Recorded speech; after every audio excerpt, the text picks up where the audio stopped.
Alright, I'm not gonna talk your guys' ears off with some other nonsense before I get to the meat and bones. I'm coming in straight to this topic. First of all, let me say this on the record. I've got nothing really for or against Hasan. He is, I wouldn't say explicitly, but largely a political figure. So I don't really watch his streams or any of the YouTube videos that he puts out. I literally only have contact to who he is as a person through Fear And even then, I'm not always a fan of Fear And. So what I'm gonna do is I'm just gonna take this at an objective and practical level, or at least as much as I can. I would encourage you not to impose presuppositions about any political affiliations I have or anything like that, because, I'm not Mr. Politics guy. Now, all that being said, it seems like Hasan's political opponents are attempting to use this whole situation against him as though it's like a completely morally reprehensible thing. But I'd say that most animal cruelty establishments or establishments against animal cruelty and stuff like that are generally more on the blue side of the line. Not to say that,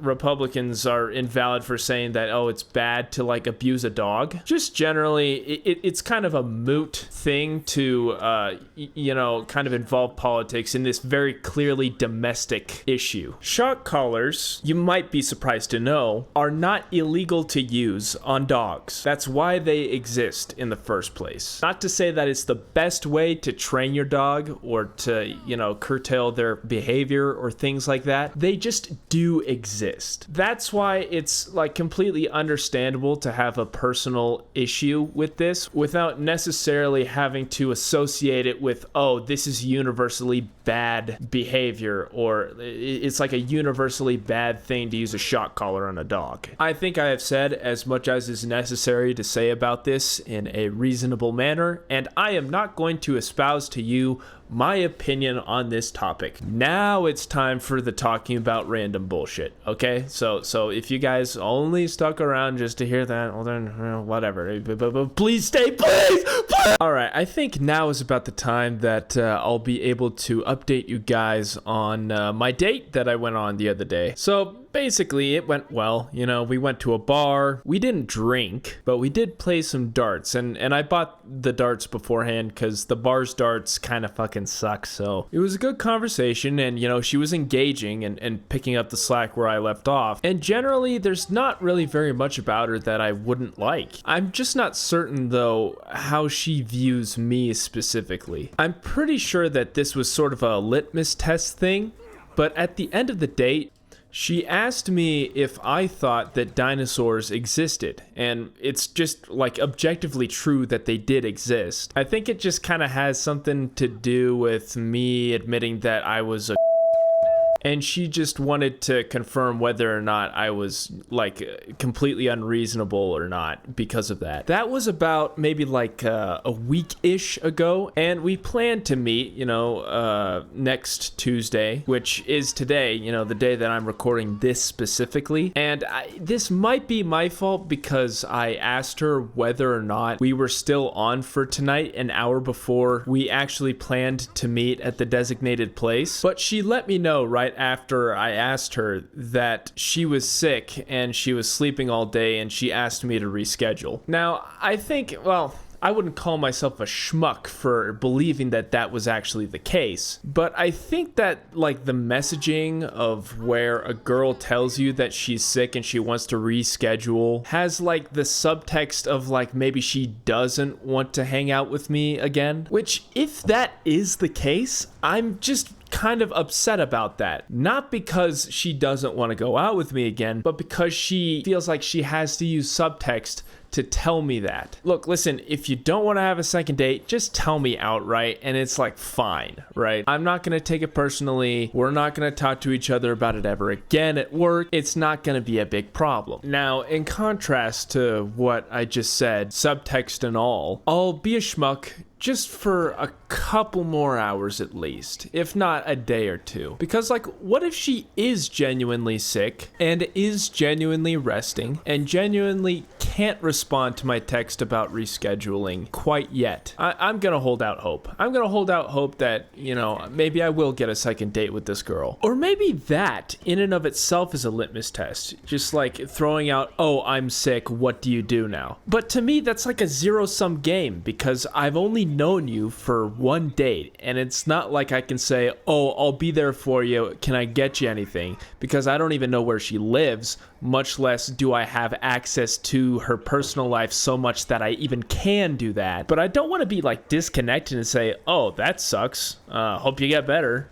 and just like in a practical sense do nothing. I don't know, man. I just don't know. Sometimes I think to myself, am I really cursed? Is it a curse that literally every girl that I've ever gone out with, well, except for maybe like one or two, has gotten sick after the first date? I don't know, man. Sometimes I feel like the universe is trying to play tricks on me. Anyways, let's move on to something a little bit different and possibly more jovial. Speaking of happenings in my personal life, I just got back from a rather long vacation up into the mountains and then back down, and then all the way out to Wisconsin to see my family. And by my family, I mean my grandparents. And vacation is kind of a not as correct a word to use for this, because most of the time whenever we go out to those grandparents specifically, most of what we end up doing is just sitting around in their retirement apartment and just hanging out most of the time. So it's not super entertaining, and we don't really usually have anything planned out to do over there. But I guess that's the name of the game when your grandparents can't really do much. I spoke to them about something that I spoke to my dad about not too long ago. I asked them if they ever thought of wanting to make like an autobiography. I didn't, and I still don't know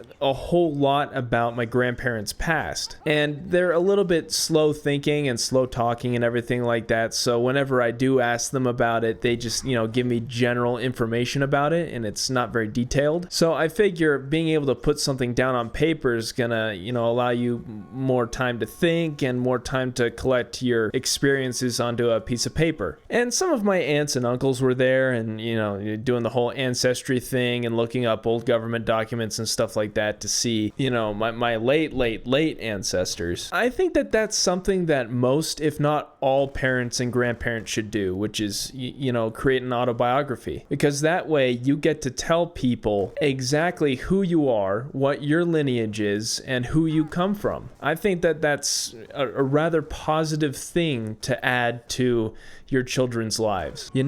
Up until this very moment, I actually haven't ever played Call of Duty online. I mean, me and my buddies, we usually play multiplayer custom games, with each other over Discord, but I've never actually genuinely played with randos, especially not even on zombies. The great thing about it is that, there's so many Call of Duties and so many Black Ops that the people that specifically select Black Ops 2 zombies to play are the kinds of people that are like fanatical about it and actually want to play and are good at playing Transit. It really does just elevate the experience, just being able to immediately get the Pack-a-Punch and all the other really good stuff out of this. Although I suspect I'm not going to be able to get the, what is it called? What's the special weapon called again? The jet gun, right? It's, okay. Yeah, I don't think I'm ever going to get the jet gun. I'll have to work on my knowledge on this map, but honestly, I really do like Transit. It's just a shame that none of my friends really like playing zombies, so